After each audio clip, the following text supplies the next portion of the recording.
Hello, good morning everyone. Today's topic is solid tumors in children and infancy, and myself Dr. Ram Gopal, Assistant Professor in Department of Pediatrics.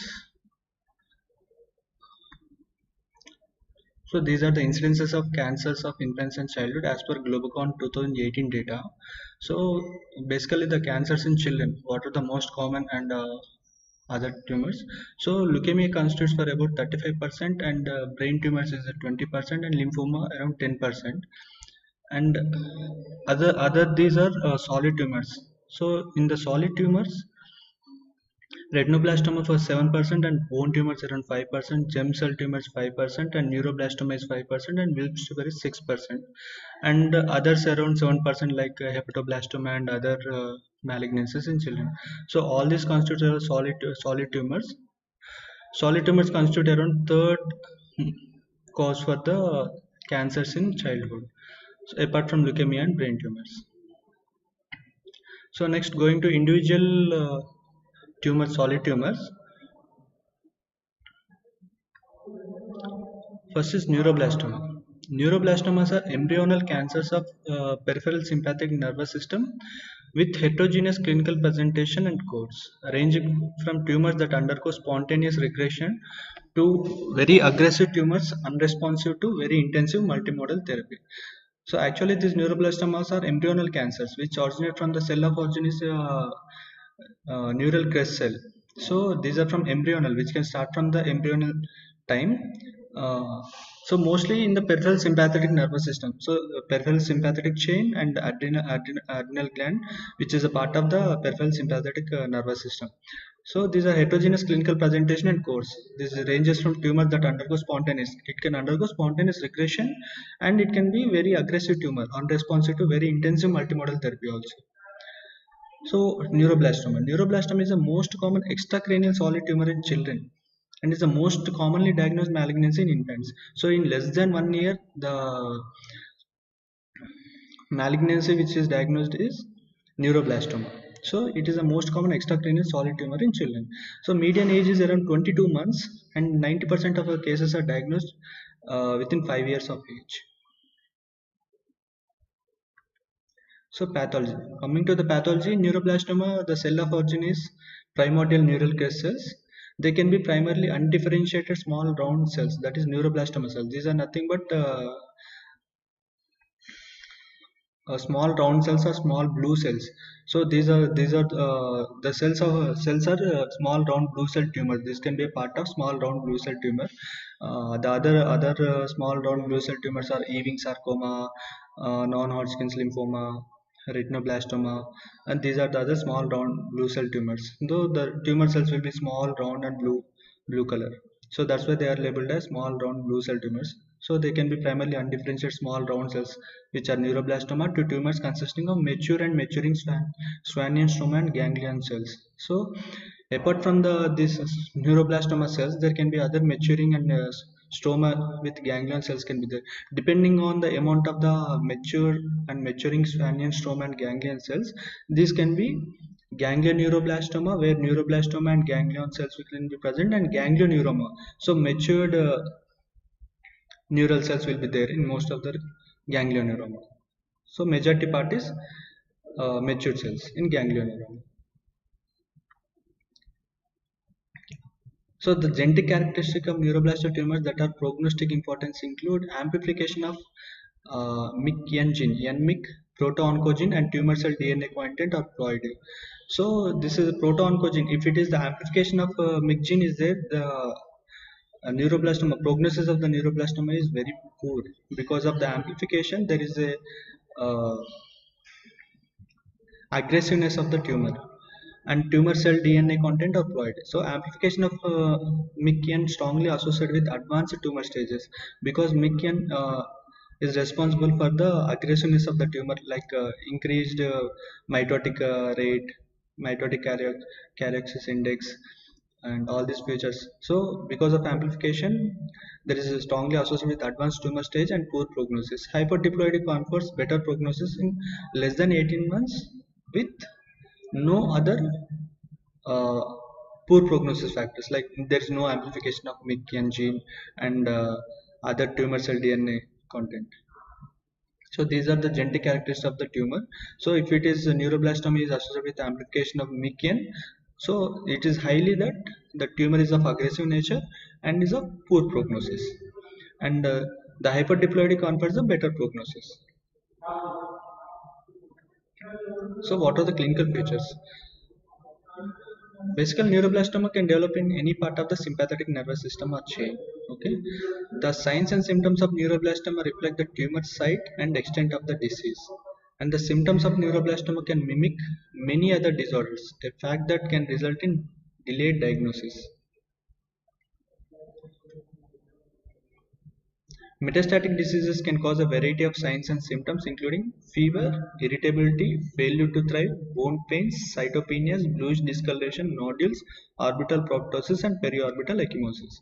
So, depending on the site of the neuroblastoma, it can cause, so constitutional symptoms, it can be like fever, irritability, failure to thrive, and if at all bone is involved, metastatic bone is involved, there can be bone pains, and if bone marrow is involved, cytopenias, and because of the cytopenias, decreased platelet count and other uh, cell counts, and there can be bluish subcutaneous nodules. So ecchymosis can be there, and orbital proptosis and periorbital ecchymosis.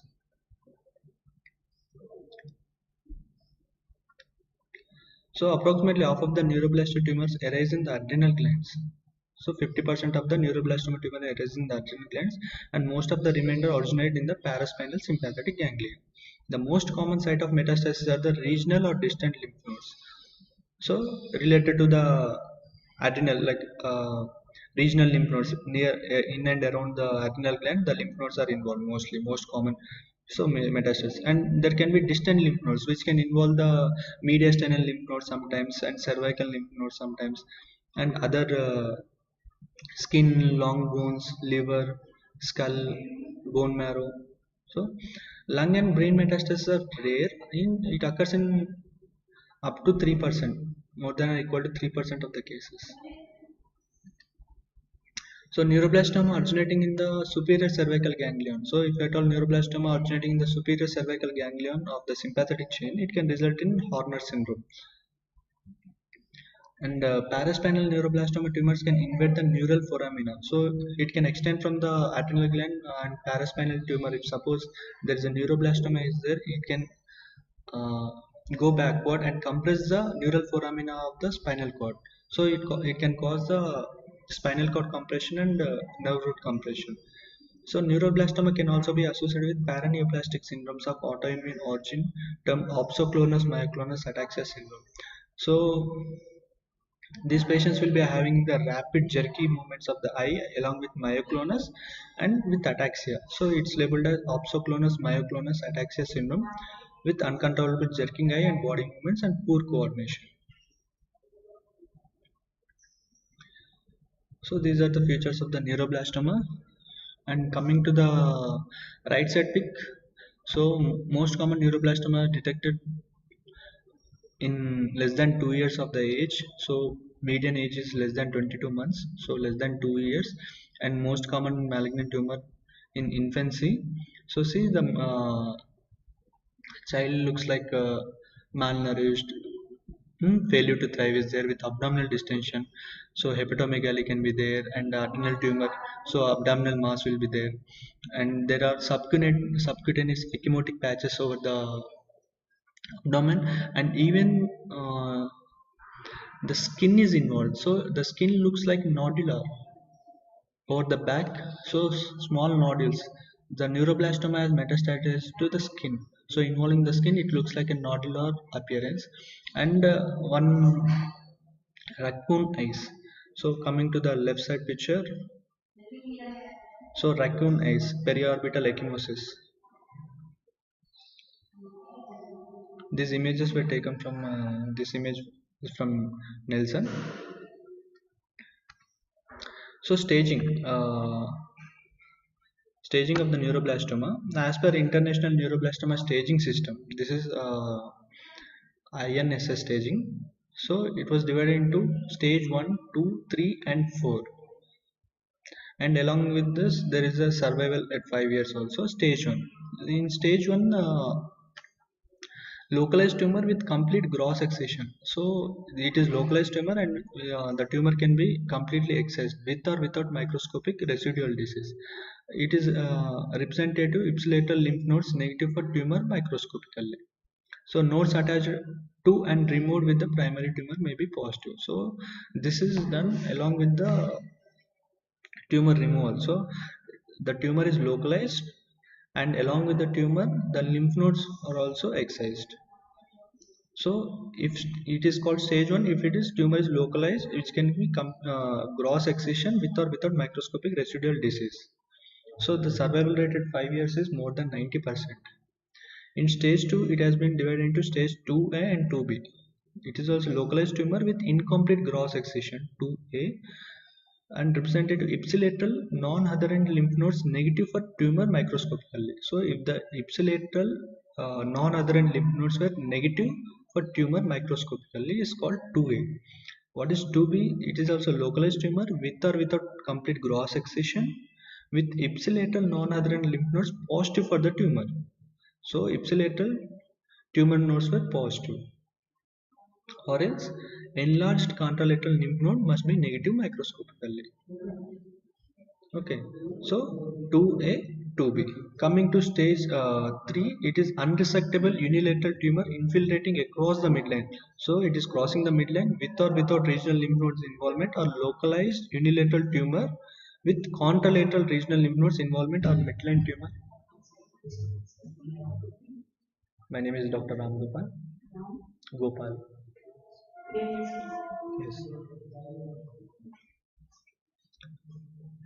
So unresectable unilateral tumor infiltrating across the midline with or without the regional lymph node involvement. So unilateral tumor which is crossing the midline with or without the regional lymph nodes, or localized unilateral tumor with contralateral regional lymph node involvement, or midline tumor with bilateral extension by infiltration or by lymph node involvement.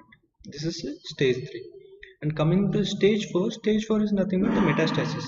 So any primary tumor with dissemination to distant lymph nodes like bone marrow, liver, skin, and other organs, except as defined as stage S, 4S.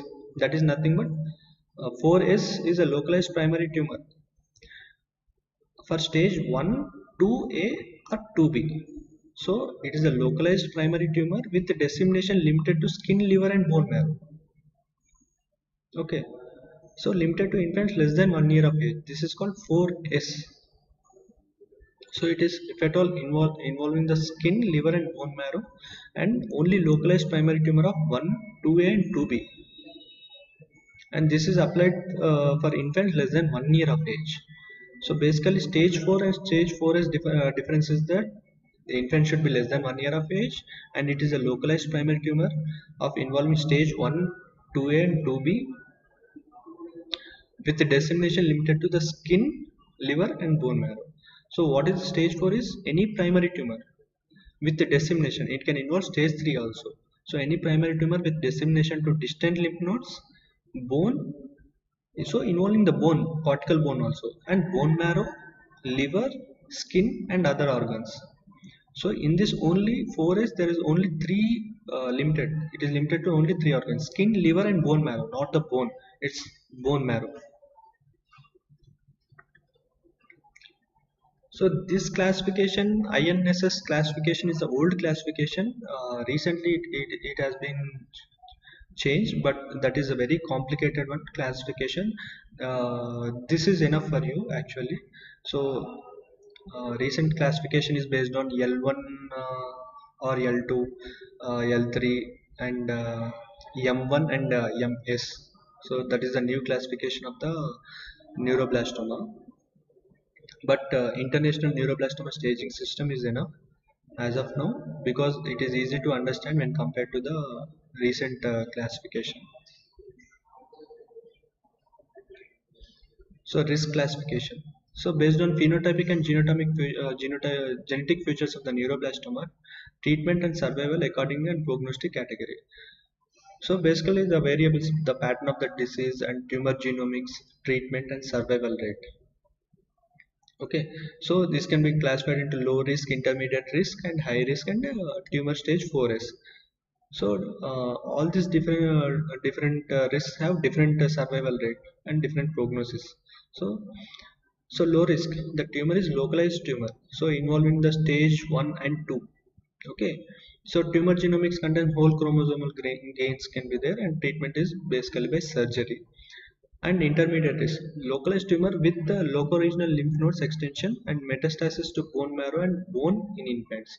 So there is a metastasis to bone marrow and bone in infants, that is, it's going into the stage 4 also.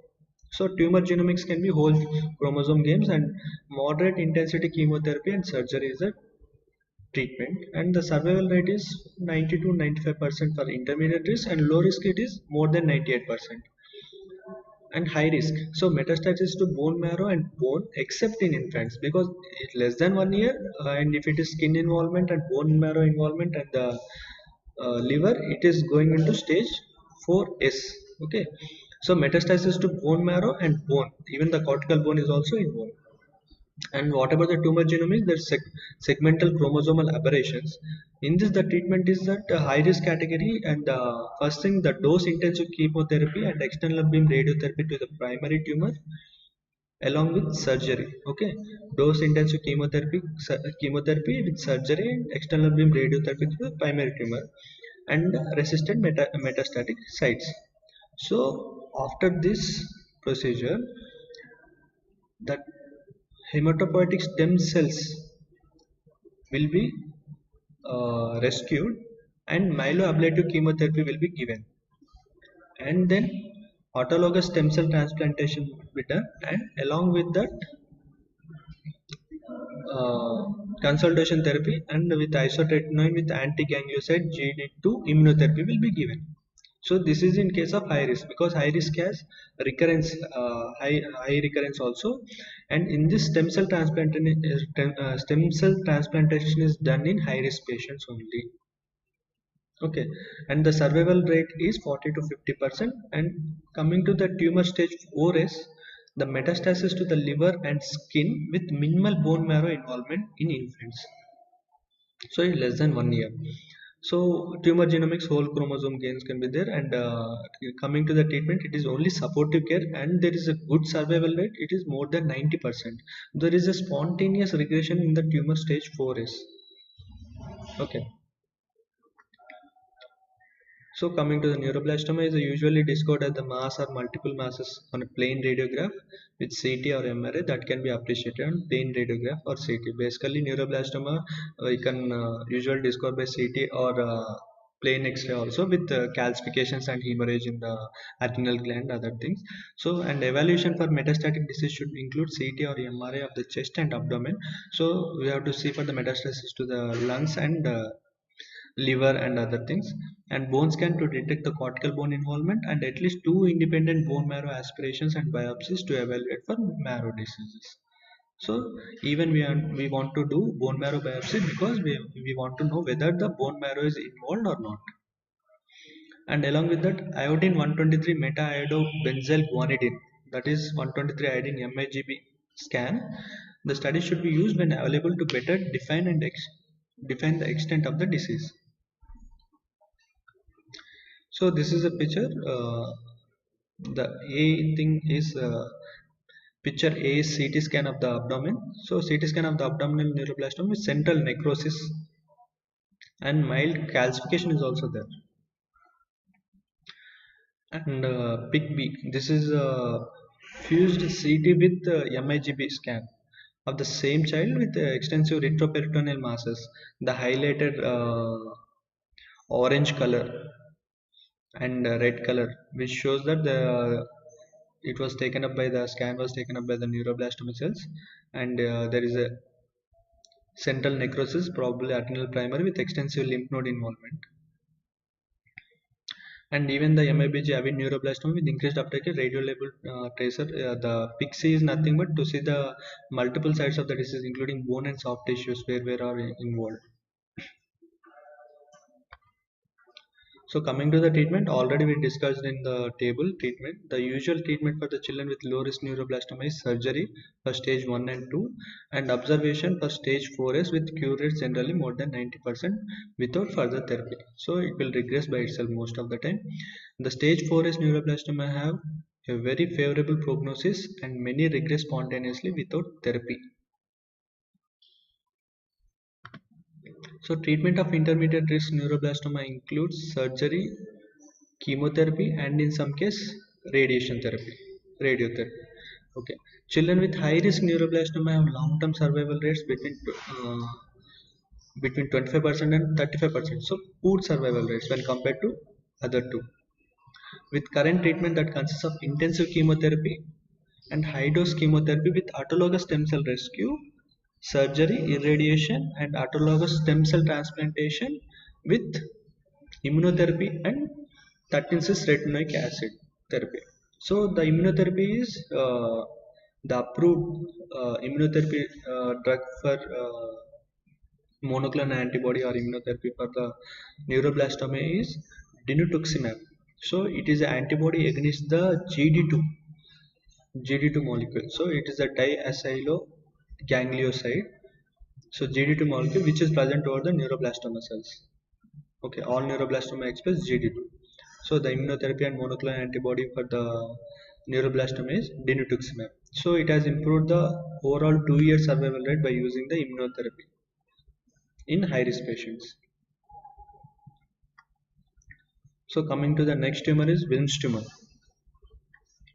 So WILMS tumor. So WILMS tumor it is also known as nephroblastoma. It is the most common primary malignant renal tumor of childhood.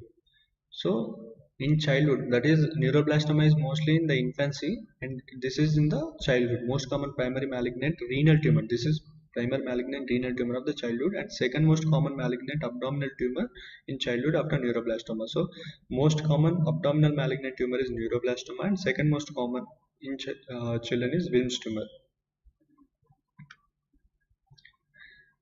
So coming to the epidemiology, it constitutes around the 6% of the pediatric malignancies and 95% of the kidney tumors in children. So 75% of the cases in children are less than 5 years and peak incidence is between 2 to 3 years. So 2% patients have family history and those children who is having the family history or syndromic associations, the following are the syndromes which are associated with WILMS tumor are Vagar syndrome, Dennis-Dash syndrome, Beckwith-Whiteman syndrome, Fraser and Fanconi anemia. Okay, we can go through this syndrome. These will be already repeated in the same surgery also because uh, WILMS tumor is a part of your surgery theory part also. Mostly the WILMS tumor will be asked in surgery question, I think.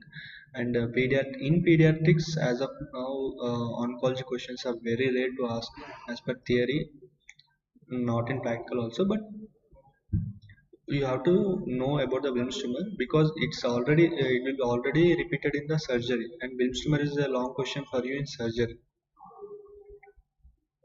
Okay.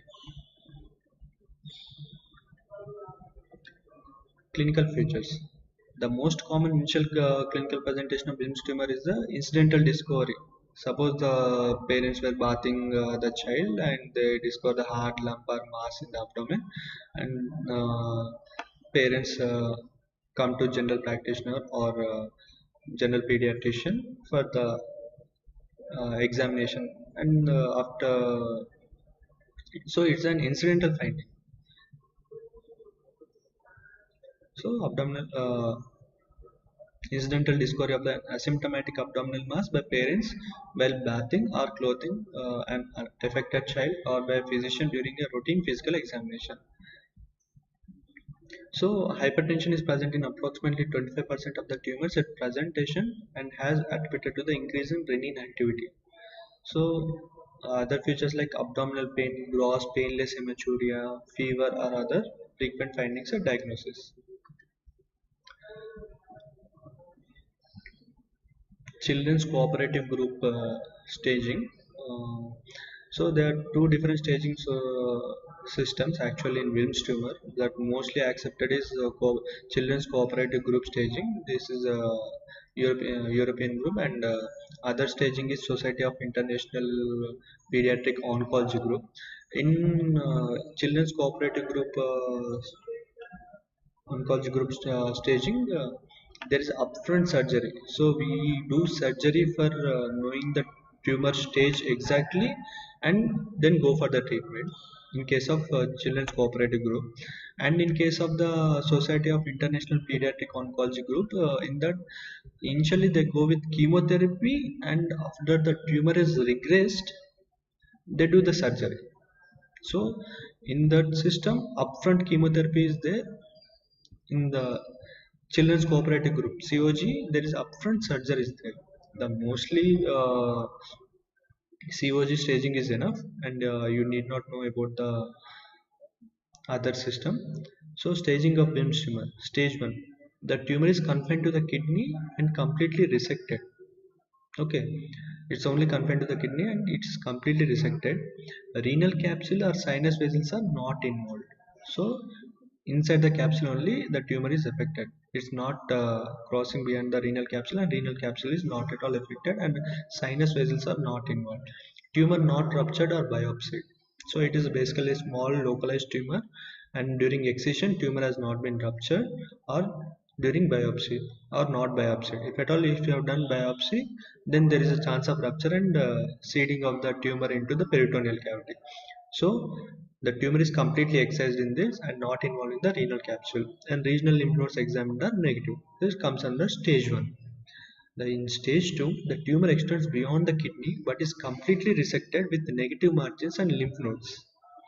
At least one of the following has occurred: penetration of the renal capsule, so renal capsule is involved, and invasion of the renal sinus vessels are involved. Any of the one, if penetration of the renal capsule is involved or invasion of the renal sinus is involved, but the tumor extends beyond the kidney, crossing the renal capsule, or may involve the renal sinus vessels, but is completely resected with negative margins.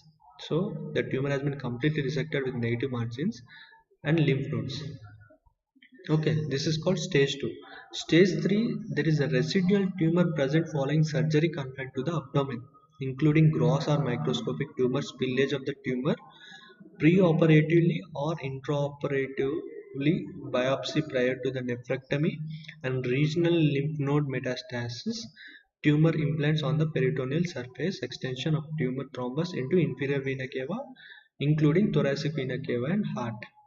So stage 3 is nothing but, remember that tumor is so big that even after nephrectomy there is a residual tumor is present, and microscopic tumor can be seen, and margins were microscopically or grossly positive, and there is a spillage of tumor preoperatively or intraoperatively. So it can, how can the spillage, if at all biopsy is done prior to the nephrectomy, so there can be a spillage, or even the tumor can rupture during the surgery, so that is intraoperative. So it is a gross tumor with positive margins has been not completely excised, and there can be spillage, or there can be a rupture. Okay, and there is a regional lymph node metastasis and tumor implants on the peritoneal surface, even the peritoneum is involved. And through extension, hematogenous extension, there can tumor thrombus into the inferior vena cava, including thoracic vena cava and heart. So till heart there can be tumor thrombus. Stage 4. So in this stage 4, hematogenous metastasis. So till stage 3, the extension is kidney and beyond the kidney, but not involving the other organs. But in stage 4, hematogenous metastasis to the lung, liver, bone, brain. Okay, or lymph node metastasis outside the abdominal pelvic region. So it is involving the mediastinal lymph nodes outside the abdominal pelvic region. So stage 4 is hematogenous metastasis, and stage 5 is nothing but bilateral renal involvement by the tumor. So I think staging of WILMS tumor is not a big difficult. If you go through once, you can understand it. Remember, stage 1 tumor is confined to the kidney and it can be completely resected, and there is no involvement of renal capsule or sinus vessels, and regional lymph nodes are negative. Okay. Stage 2 is tumor extends beyond the kidney but is completely resected, and even the lymph nodes with negative margins and lymph nodes are also negative. And tumor can extend up to the renal capsule or invasion of renal sinus vessels. But in stage 3, this is a gross tumor. Even though nephrectomy is done, there is a residual tumor is present, and the regional lymph nodes can be positive, and there is a spillage of the tumor preoperatively or intraoperatively, and even the peritoneal surface is involved, or even the thrombus is extending into the inferior vena cava till the heart is also stage 3. Stage 4 is nothing but hematogenous distant metastasis to the other organs, and in stage 5 it is bilateral renal involvement. Opposite kidney is also involved. This is stage 5. Diagnosis. So an abdominal mass in a child should be considered malignant until diagnostic imaging, laboratory findings and pathology can define its true nature. So abdominal ultrasound helps in differentiating its solid from cystic masses. Wilms tumor might show focal areas of necrosis or hemorrhage and hydronephrosis caused by obstruction of the renal pelvis by the tumor. Ultrasonography with the Doppler imaging of the renal veins and inferior vena cava is a useful first study that not only can look for Wilms tumor but also can evaluate the collecting system and demonstrate tumor thrombi in the renal veins and inferior vena cava. So with the help of ultrasound and with Doppler, we can look for the about the Wilms tumor, and we can evaluate for the tumor thrombi, extension of the tumor thrombi in the inferior vena cava, thoracic vena cava till the heart. We can look with ultrasound with Doppler. CT is useful to define the extent of the disease integrity of contralateral kidney and metastasis. MRI will be helpful in defining an extensive tumor thrombus. So even level of thrombus can be determined by MRI. So abdominal CT scan showing the Wilms tumor arising from the left kidney. So it is a gross tumor which very large, more than 10 centimeters.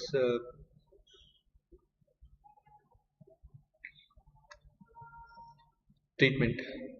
So two different treatment protocols were there as per two different societies, but we are going with the upfront surgery treatment. So early surgery provides accurate diagnosis and staging and can facilitate risk adapted therapy. So preoperative chemotherapy can make surgery easier. This is followed by SIOP protocol. So International Society of Pediatric Oncology. In this, preoperative chemotherapy can make the surgery easier and reduces the risk of intraoperative tumor rupture and hemorrhage.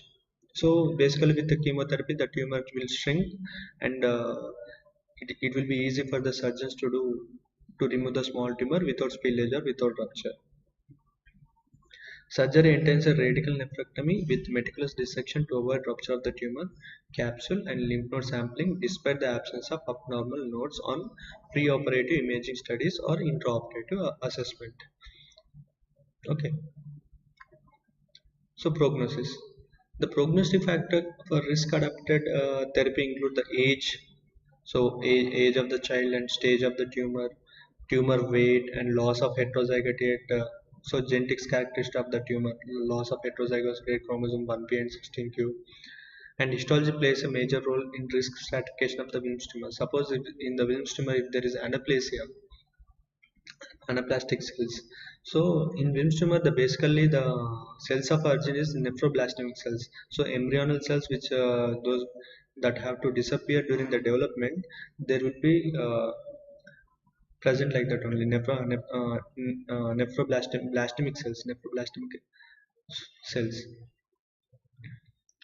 So in histology, if there is anaplasia in the Wilms tumor, then it has a worse prognosis. Based on the histology, it plays a major role in risk stratification.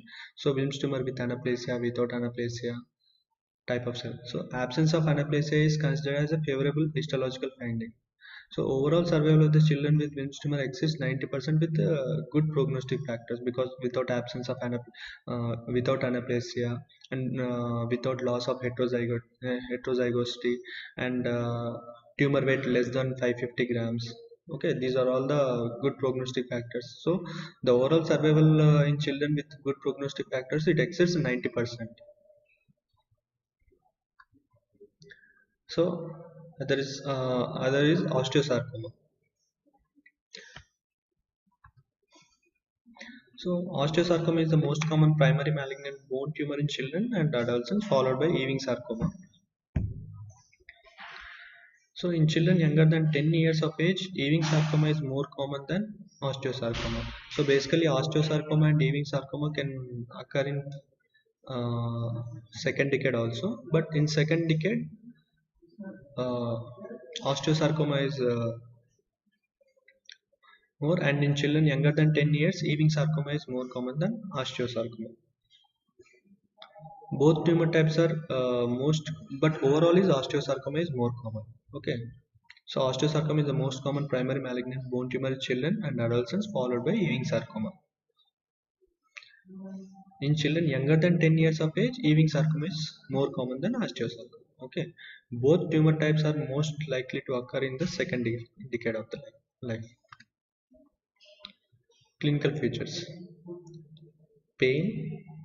So because of the bone involvement, there can be pain, limp, and swelling. So these are the most common presenting manifestations of osteosarcoma. Because this tumor occurs most often in active adolescents, and initial complaints may be attributed to sports-related injury or sprain. Any bone or joint pain not responding to conservative therapy with a reasonable time should be investigated thoroughly.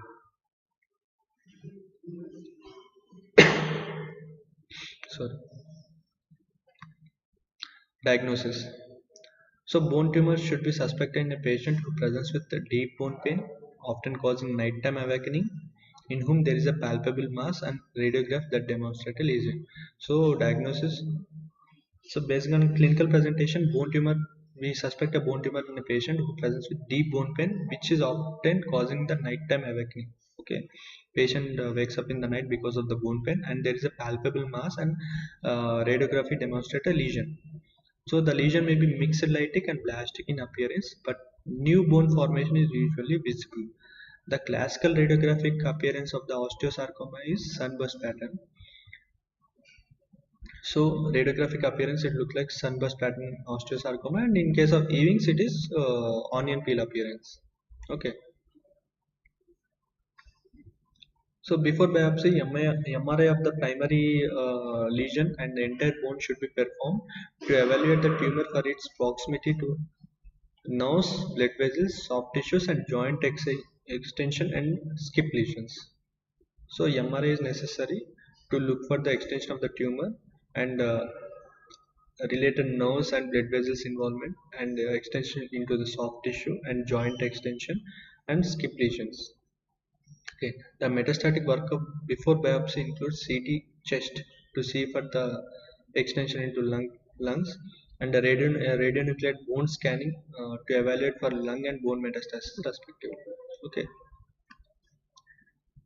treatment.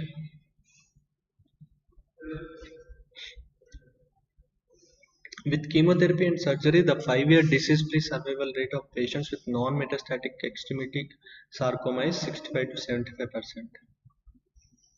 So main treatment is chemotherapy with surgery.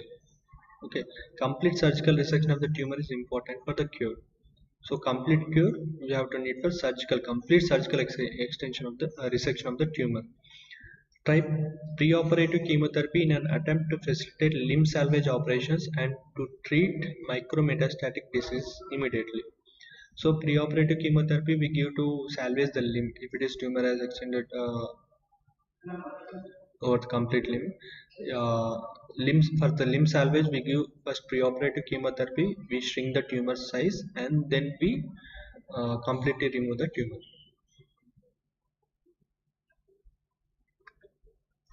Coming to retinoblastoma. So retinoblastoma is an embryonal malignancy. Same. This is also a small round blue cell tumor, embryonal origin, similar to neuroblastoma. So retinoblastoma is an embryonal malignancy of the retina and the most common intraocular tumor in the children. So in retinoblastoma, Knudson's two-hit model of oncogenesis. There is a two-hit. So one is in the germinal cells And next after second is one more is second mutation. So in Knudsen 2 hypothesis, in the hereditary form of retinoblastoma, the first mutation in the RB1 gene is inherited through germinal cells, and the second mutation occurs subsequently in the somatic retinal cells. Okay, there is a two hit. One germinal cells were hit, and next time is second mutation has occurred in the somatic mutation. Second mutation that leads to retinoblastoma often results in the loss of normal allele and the concomitant loss of heterozygosity. Basically, retinoblastoma gene is nothing but the tumor suppressor gene. So if it contains two alleles, tumor suppressor gene, it contains two alleles, RB gene, two alleles will be there, and one germinal cells already one gene has been affected with mutation. Okay, tumor suppressor is lost in one gene, and after birth there is again somatic second mutation has been occurred. So there is a loss of two alleles per loss per tumor suppressor gene. So this leads to the loss of tumor suppressor, and then there can be progression of tumor. Okay, so two times it has been lost, so because of the mutations. Clinical features: retinoblastoma classically present with leukocoria, a white pupillary reflex which often is first noticed when the red reflex is not present at a routine newborn or well child examination or in a flash photograph of a child. So strabismus is often an initial presenting complaint because in one eye retinoblastoma is there, child cannot see properly, and there can be a, because of the disuse, child is unable to see anything, there can be strabismus. So this is the image of the leukocoria. So left side picture. First, leukocoria noted in the left eye of a child presenting with retinoblastoma, and you can see down picture with large retinoblastoma, large mass in the eye, in the posterior charm. And this is a photograph picture where we can see the presence of retinoblastoma, leukocoria, white reflex.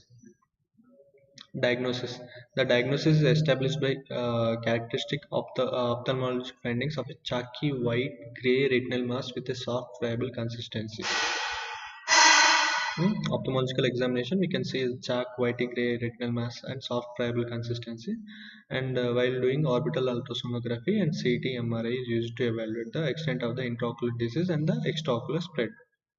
So MRI allows for the better evaluation of the optic nerve involvement. So for optic nerve involvement, the extent of the optic nerve involvement, MRI is the better.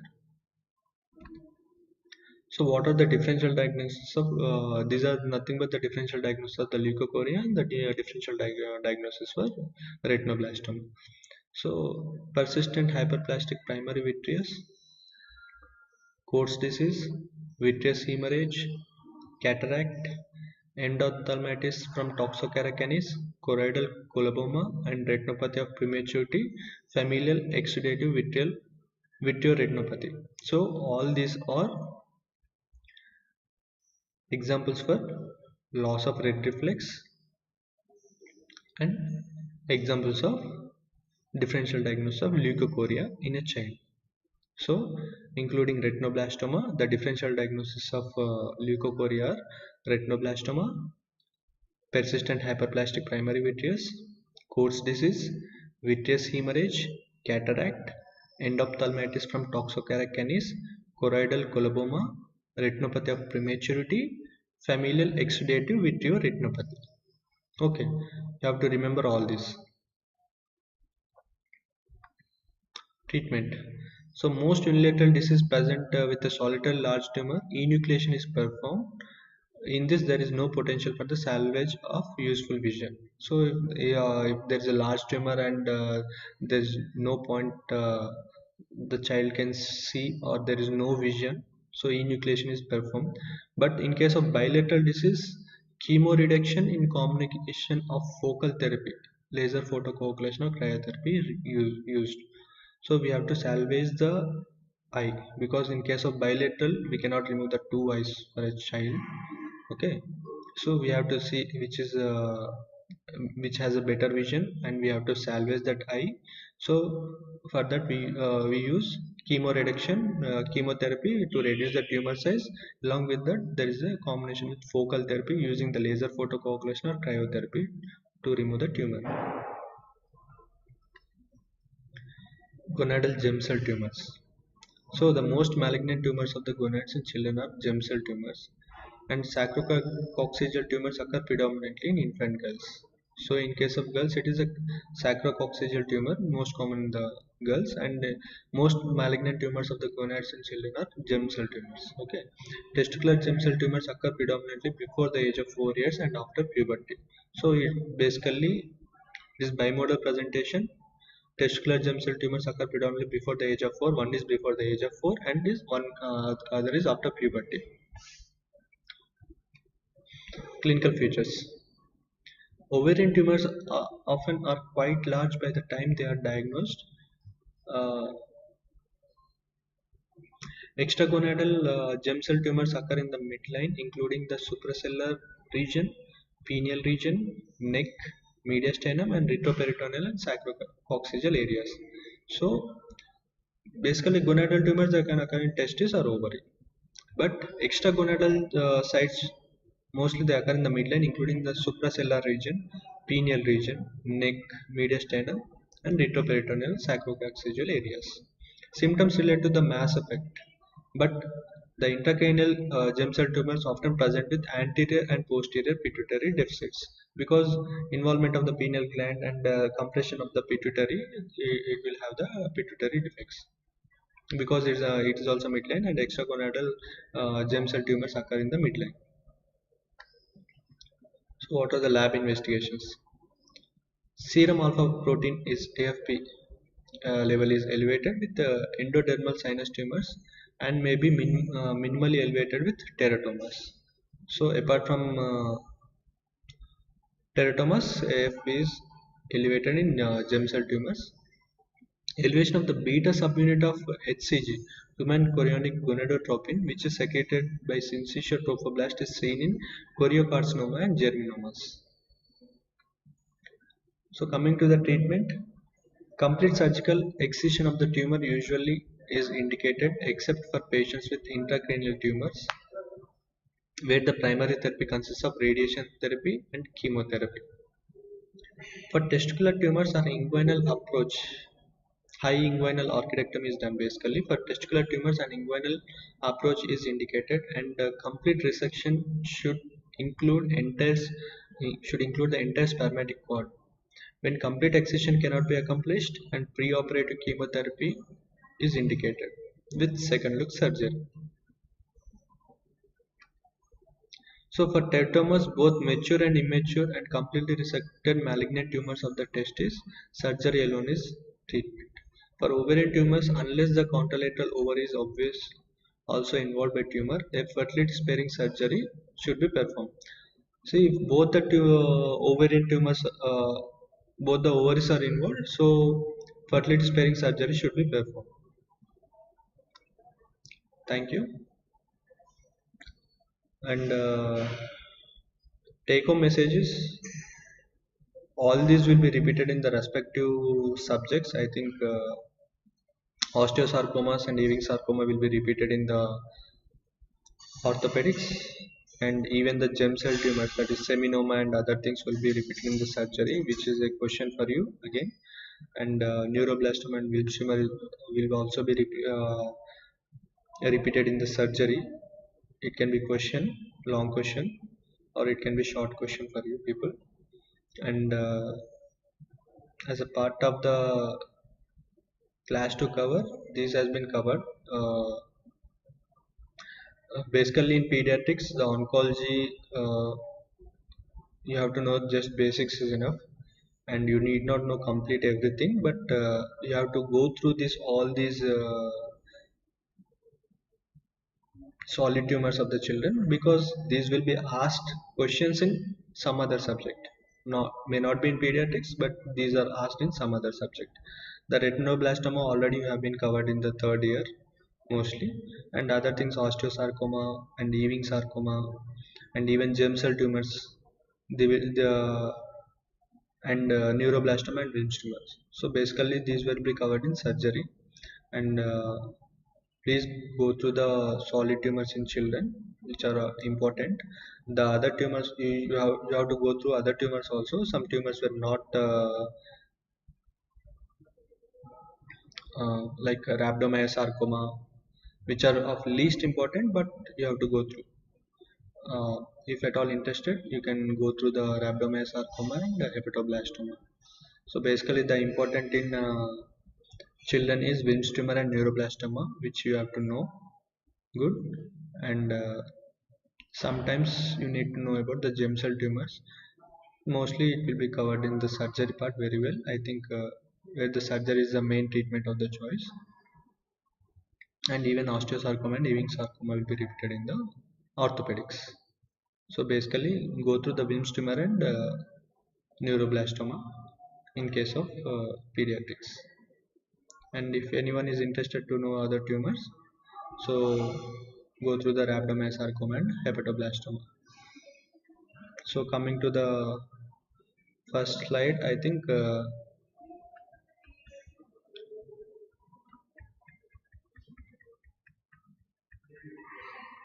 so for you the most important is leukemia, next is brain tumors. Basically most common childhood cancers are leukemia and brain tumors. So you have to concentrate on leukemias and brain tumors more commonly. Then comes the solid tumors, which is the next major part of the cancers. So in that you have to concentrate on the WILMS tumor and neuroblastoma. Okay, and retinoblastoma mostly it is covered in the third year subject, and others including the rhabdomyosarcoma and hepatoblastoma, which are not much important, but we have to know about the WILMS tumor and neuroblastoma definitely, with staging and what are the poor prognostic factors and what is the treatment. Okay, and in my class mostly the classes were completed, I think. uh, Clinical classes will be starting in December. uh, I hope prepare well for the upcoming exam, and go through all the topics again, read well. Thank you.